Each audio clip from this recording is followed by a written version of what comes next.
Hello friends, ടെക്കിൻഫോ കഫേയുടെ ഏറ്റവും പുതിയ വീഡിയോയിലേക്ക് എല്ലാവർക്കും സ്വാഗതം. ഇന്നത്തെ വീഡിയോയിൽ നമ്മൾ പറഞ്ഞു തരാൻ പോകുന്നത് എങ്ങനെയാണ് നമുക്കൊരു ലൈവ് വാൾപേപ്പർ നമ്മുടെ ആൻഡ്രോയിഡ് ഫോണിൽ സെറ്റ് ചെയ്യാവുന്ന ഒരു കിടിലൻ ടിപ്പാണ് ഞാൻ പറഞ്ഞു തരാൻ പോകുന്നത്. നിരവധി ആൾക്കാർക്ക് ഈ കാര്യത്തിനെക്കുറിച്ച് അറിയാമെങ്കിലും ഇത് അറിയില്ലാത്തവർക്ക് എങ്ങനെയാണ് ഇത് ചെയ്യേണ്ടത് എന്നാണ് ഞാൻ പറഞ്ഞു തരാൻ പോകുന്നത്. അപ്പോൾ നീട്ടി വലിച്ചൊന്നും പറയാണ്ട് തന്നെ എങ്ങനെയാണ് നമ്മുടെ ഒരു ആൻഡ്രോയിഡ് ഫോണിൽ നമുക്ക് ലൈവ് വാൾപേപ്പർ സെറ്റ് ചെയ്യാം എന്നാണ് ഞാൻ പറഞ്ഞു തരാൻ പോകുന്നത്.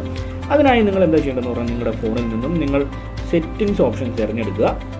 സെറ്റിംഗ്സ് ഓപ്ഷൻ തിരഞ്ഞെടുക്കുന്ന ശേഷം താഴെ വരുമ്പോൾ ഡിസ്പ്ലേ വാൾപേപ്പർ എന്നൊക്കെ പറഞ്ഞ് നിങ്ങൾക്ക് കാണുവാൻ സാധിക്കും. അതിൽ വാൾപേപ്പർ എന്ന് പറയുന്നൊരു ഓപ്ഷൻ ഉണ്ടായിരിക്കും.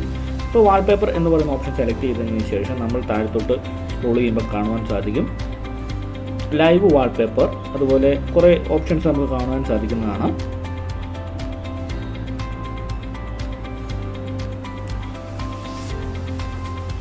നിരവധി വാൾപേപ്പറുകൾ നമുക്ക് ഓപ്പൺ ചെയ്തു വരുമ്പോൾ കാണുവാൻ സാധിക്കുന്നതായിരിക്കും. നമുക്കതിൽ നിരവധി വാൾപേപ്പർ ഇതിൻ്റെ അകത്ത് ഓൾറെഡി നമുക്ക് ഫ്രീ ആയിട്ട് യൂസ് ചെയ്യാൻ സാധിക്കുന്നതാണ്. അപ്പോൾ നമ്മൾ അതിൻ്റെ അകത്ത് എന്താ ചെയ്യേണ്ടതെന്ന് പറഞ്ഞാൽ മൂന്നാമത്തെ ഒരു ഓപ്ഷൻ ഉണ്ട്, ലൈവ് എന്ന് പറയുന്നൊരു ഓപ്ഷൻ ഉണ്ട്. ആ ലൈവ് ഓപ്ഷൻ സെലക്ട് ചെയ്യുക.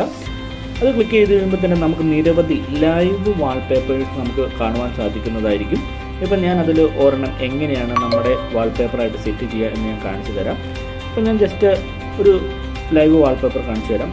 ഞാൻ ഇവിടെ ഈ ഫസ്റ്റ് കിടക്കുന്ന വാൾപേപ്പർ തന്നെ സെലക്ട് ചെയ്യുകയാണ്. അപ്പോൾ നമ്മൾ എന്താ ചെയ്യേണ്ടതെന്ന് പറഞ്ഞു കഴിഞ്ഞാൽ ഈ വാൾപേപ്പർ നമ്മളൊന്ന് ഡൗൺലോഡ് ചെയ്യണം. നമ്മൾ ഡൗൺലോഡ് ചെയ്ത് കഴിഞ്ഞാൽ മാത്രമാണ് ഈ വാൾപേപ്പർ നമുക്ക് യൂസ് ചെയ്യാൻ സാധിക്കുള്ളൂ. അതുകൊണ്ട് നമുക്ക് ജസ്റ്റ് കാണുവാൻ സാധിക്കുന്നതാണ്.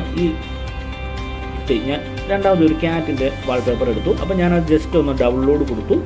അപ്പോൾ അവർ ചോദിക്കുന്നുണ്ട് ഡേറ്റ യൂസേജ് വാണിംഗ് എന്ന് ചോദിക്കുന്നുണ്ട്. അപ്പോൾ ഞാനത് എഗ്രി കൊടുത്തു. കാരണം ഞാൻ മൊബൈൽ ഡേറ്റ വെച്ചാണ് ഡൗൺലോഡ് ചെയ്യുന്നത്. അപ്പോൾ അത് ഡൗൺലോഡിങ്ങിന് കൊടുത്തിട്ടുണ്ട്. അപ്പോൾ നമുക്കത് ഡൗൺലോഡ് ആകുന്നത് വരെ ഒന്ന് വെയിറ്റ് ചെയ്യാം. അപ്പോൾ ഡൗൺലോഡ് സ്റ്റാർട്ട് ചെയ്തിട്ടുണ്ട്. അപ്പോൾ നമുക്ക് കംപ്ലീറ്റ് ആയി ഡൗൺലോഡ് ആയതിനു ശേഷം മാത്രമേ നമുക്കത് നമ്മുടെ ഫോണിലേക്ക്, അത് നമ്മുടെ ആൻഡ്രോയിഡ് ഫോണിലേക്ക് നമുക്ക് അപ്ലൈ ചെയ്യാൻ സാധിക്കുകയുള്ളൂ. ഇപ്പോൾ ഏകദേശം 3/4 ഭാഗവും കഴിഞ്ഞിട്ടുണ്ട്. അപ്പോൾ നമുക്കത് ഫുൾ ഡൗൺലോഡ് ആകുന്നത് വരെ നമുക്കൊന്ന് വെയിറ്റ് ചെയ്യാം. അപ്പോൾ നമ്മൾ ആ ലൈവ് വാൾപേപ്പർ ഡൗൺലോഡ് ആക്കി കഴിഞ്ഞിട്ടുണ്ട്. ഇനി ഇത് എങ്ങനെ അപ്ലൈ ചെയ്യേണ്ടതെന്ന് പറഞ്ഞാൽ തൊട്ട് താഴെ അപ്ലൈ എന്ന് പറയുന്നൊരു ബട്ടൺ കിടക്കുന്നുണ്ട്. അപ്പോൾ നമ്മൾ അതിൽ ക്ലിക്ക് ചെയ്യുക. അപ്പോൾ അതിൽ ക്ലിക്ക് ചെയ്യുമ്പോൾ നിങ്ങളോട് 3 ഓപ്ഷൻസാണ് അവർ ചോദിക്കുന്നത്. സെറ്റ് എസ് ലോക്ക് സ്ക്രീൻ, അതായത് നമ്മുടെ ഫോണിൻ്റെ ലോക്ക് സ്ക്രീനിൻ്റെ വാൾപേപ്പറാക്കി സെറ്റ് ചെയ്യണോ അതോ നമ്മുടെ ഹോം സ്ക്രീനിൻ്റെ വാൾപേപ്പറാക്കി സെറ്റ് ചെയ്യണോ എന്നാണ് ചോദിക്കുന്നത്. സെറ്റ് ബോത്ത് എന്ന് പറഞ്ഞു കഴിഞ്ഞാൽ രണ്ടും, അതായത് ഹോം സ്ക്രീനിൻ്റെയും ലോക്ക് സ്ക്രീനിൻ്റെയും വാൾപേപ്പർ ഈ ലൈവ് വാൾപേപ്പർ ആക്കണോ എന്നാണ് പറഞ്ഞിരിക്കുന്നത്. ഞാൻ ഹോം സ്ക്രീനിൻ്റെയാണ് വാൾപേപ്പർ ആക്കാൻ പോകുന്നത്. അപ്പോൾ ഞാൻ ഹോം സ്ക്രീൻ മാത്രം സെലക്ട് ചെയ്തു. ഉണ്ടോ, അപ്ലൈഡ് സക്സസ്ഫുള്ളി എന്ന് പറഞ്ഞു വന്നു. പിന്നെ നമുക്ക് ജസ്റ്റ് അതൊന്ന് നമ്മുടെ ഹോം സ്ക്രീനിൽ പോയിട്ട് ഈ ലൈവ് വാൾപേപ്പർ എങ്ങനെയാണ് വന്നിരിക്കുന്നത് എന്ന് നമുക്ക് ജസ്റ്റ് ഒന്ന് കാണാം.